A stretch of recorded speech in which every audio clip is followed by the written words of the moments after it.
The gavel slammed down in the crowded Ohio courtroom, sealing a decision most people called reckless.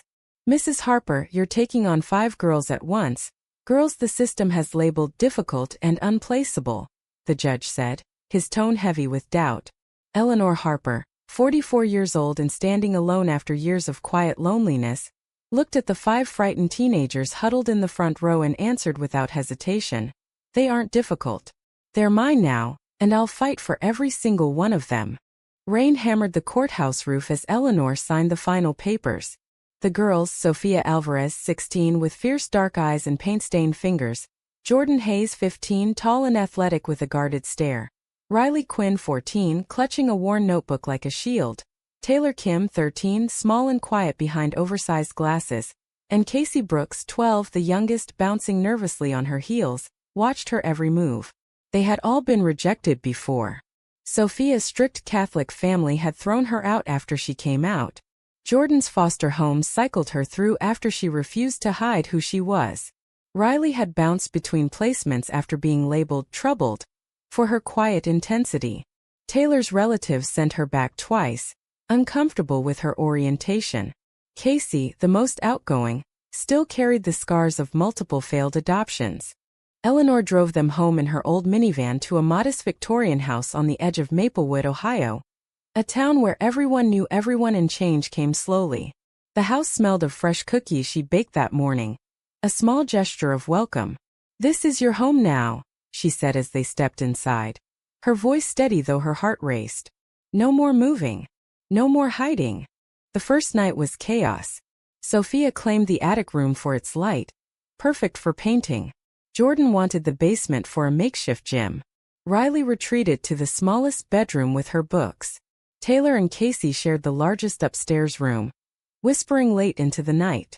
Eleanor lay awake listening to the unfamiliar sounds of 5 girls breathing under her roof. She had been a school counselor for 20 years, helping countless kids but never 5 at once, and never once the system had all but given up on. Morning brought the first test. Jordan snapped at breakfast when Sophia reached for the last piece of toast. "Back off, I was here first." Sophia's eyes flashed. "You think you're so tough? Try living with parents who pray the gay away." The room went silent. Eleanor set down her coffee. "We don't fight over toast in this house. We talk. And we share." She divided the toast and sat with them, listening as each girl reluctantly shared fragments of her past. Over the next weeks, routines formed. Eleanor drove them to school, packed lunches with notes of encouragement, and attended every basketball game, art show, and choir practice. The town whispered. At the grocery store, an old neighbor cornered her. "5 of them, Ellie? And all? You know." Eleanor smiled tightly. "All mine. And yes, they're lesbians. Got a problem with that." At home, trust built slowly. Taylor played soft guitar melodies in the evenings, drawing the others in.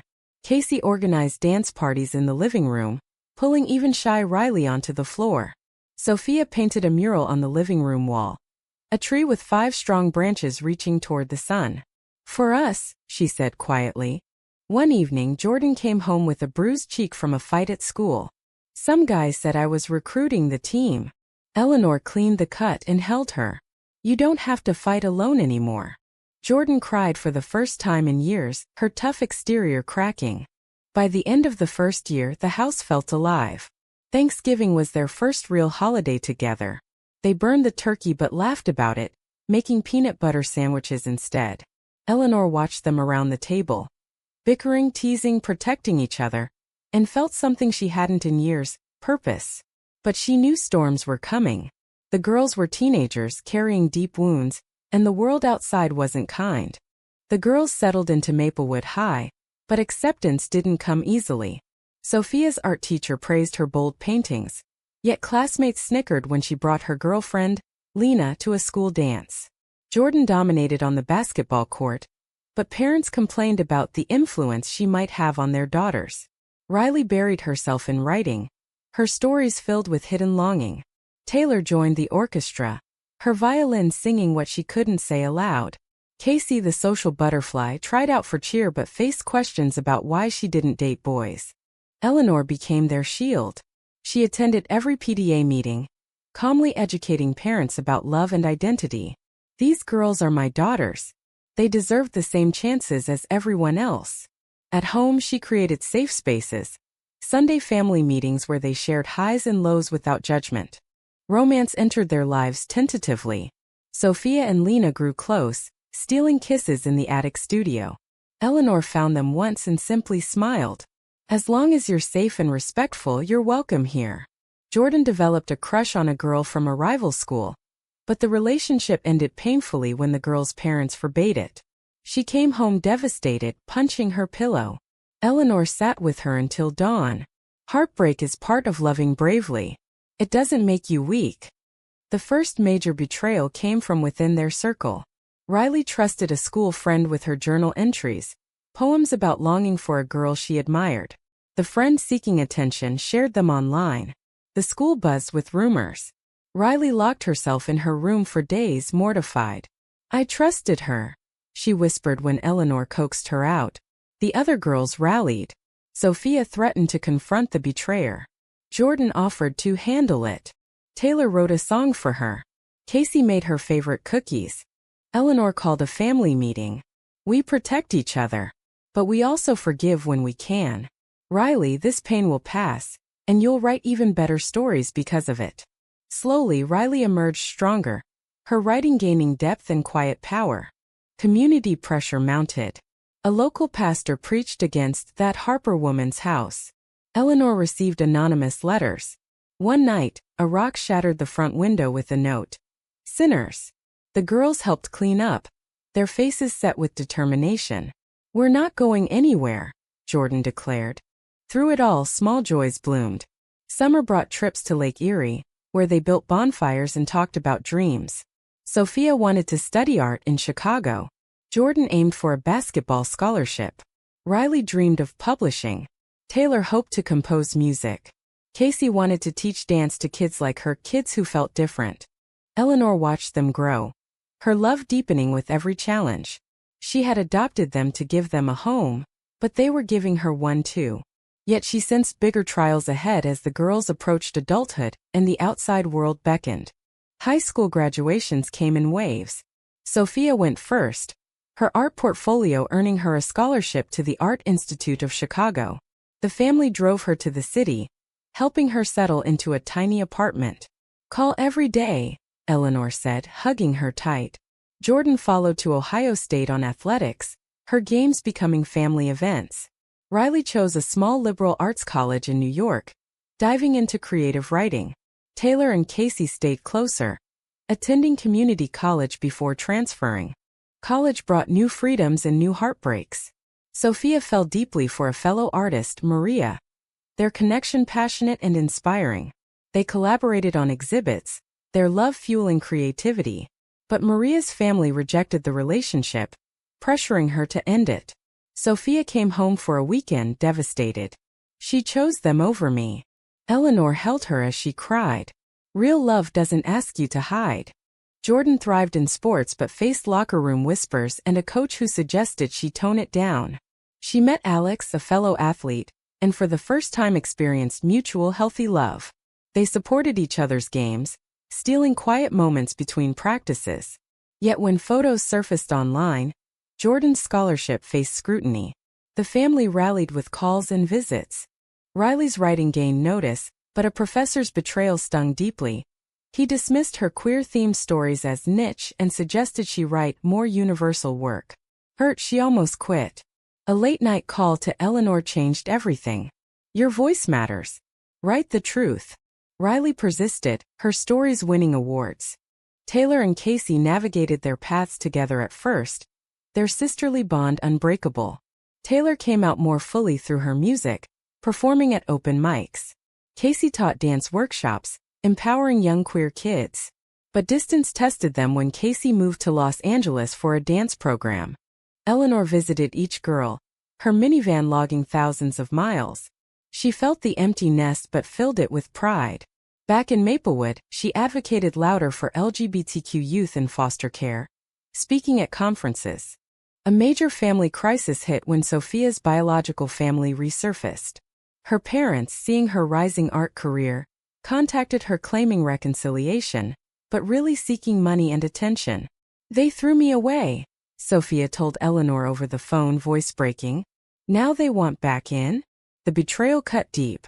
The sisters united via video calls, supporting her as she set firm boundaries. Eleanor flew to Chicago to stand beside her during the painful confrontation. Through these years, the girls' romances deepened their characters. Jordan proposed to Alex in a quiet ceremony the family attended. Riley met Emma, a gentle editor who cherished her words and her heart. Their love was steady, built on late-night talks and shared books. The family grew, adding chosen partners who respected the sisterhood. Eleanor watched her daughters become women, each carrying pieces of her love into the world. But success would bring new visibility and new dangers. The 2030s arrived with the girls in their 30s, careers blooming. Sophia's paintings hung in major galleries, her vibrant work celebrating queer love and resilience. Jordan coached college basketball and became a vocal advocate, using her platform to mentor young athletes. Riley published her first novel, a poignant story of found family, that became a bestseller. Taylor produced award-winning albums, her songs resonating with LGBTQ audiences worldwide. Casey ran a successful dance academy in Los Angeles, known for its inclusive programs. Their story began leaking to the media. A journalist interviewed Eleanor for a piece on foster care. The article went viral. One woman's radical act of love. Offers poured in: talk shows, documentaries. The family gathered for a reunion in Ohio, laughing about old times while posing for photos. But fame invited shadows. Sophia's rising stardom brought her biological family back aggressively, leaking old family photos and claiming she owed them. The betrayal reopened old wounds. "They never wanted me," she told her sisters during an emotional video call. "They want the spotlight." The girls flew in, surrounding her with love. Jordan confronted the relatives firmly. Riley wrote an op-ed exposing the manipulation. Together, they protected their sister. A deeper crisis struck when Jordan's wife Alex faced a health scare. The family dropped everything, gathering in the hospital. In the waiting room, old tensions surfaced. Casey admitted feeling like the baby, who was sometimes overlooked in the chaos of their early years. Tears flowed, but so did forgiveness. "We're not perfect," Eleanor said, holding them all. "But we're forever." Eleanor herself faced a health challenge, a heart scare that reminded everyone how precious time was. The girls insisted she slow down, taking turns caring for her in Ohio. During quiet evenings, she shared her own story of loneliness before adopting them. "You saved me as much as I saved you." Amid the drama, romances flourished. Taylor married her longtime partner in a beautiful ceremony filled with music. Casey found love with a fellow teacher, their relationship full of laughter and adventure. The sisters supported each other's milestones, their chosen family expanding. The world began to witness their collective success. A major network wanted to produce a documentary. The girls hesitated, fearing exploitation, but Eleanor encouraged them. "Your story could help other kids who feel unwanted." They agreed on their terms, focusing on love, resilience, and chosen family. As filming began, old betrayals and new pressures tested them. Yet every conflict drew them closer, proving the bonds forged in that Ohio house were unbreakable. Decades after that rainy courtroom day, the Harper sisters stood on stages across America. Sophia accepted a prestigious arts award, dedicating it to the mother who saw us when no one else did. Jordan's foundation helped thousands of LGBTQ athletes. Riley's books inspired a generation of writers. Taylor's music topped charts with anthems of belonging. Casey's academy graduated dancers who changed their communities. The documentary Chosen Family premiered to acclaim, bringing their full story to the world. Clips of young Eleanor signing those papers, the girls' early struggles, and their triumphs went viral. Messages flooded in from queer youth in foster care. "You gave me hope." The family reunited one last time at the old Victorian house, now expanded with additions the girls had funded. Eleanor, in her 70s, sat on the porch watching her daughters and their partners prepare a massive barbecue. Grandchildren, adopted and biological, played in the yard. Laughter echoed. Sophia took Eleanor's hand. "We were the ones no one wanted." You wanted us anyway. Tears shimmered in Eleanor's eyes. You were never unwanted to me. You were the answer to prayers I didn't know I had. They shared stories late into the night, fights over toast, first heartbreaks, betrayals overcome, victories celebrated. Jordan raised a toast. To the woman who taught us that family isn't blood. It's choice. And love wins. The world had indeed witnessed their success.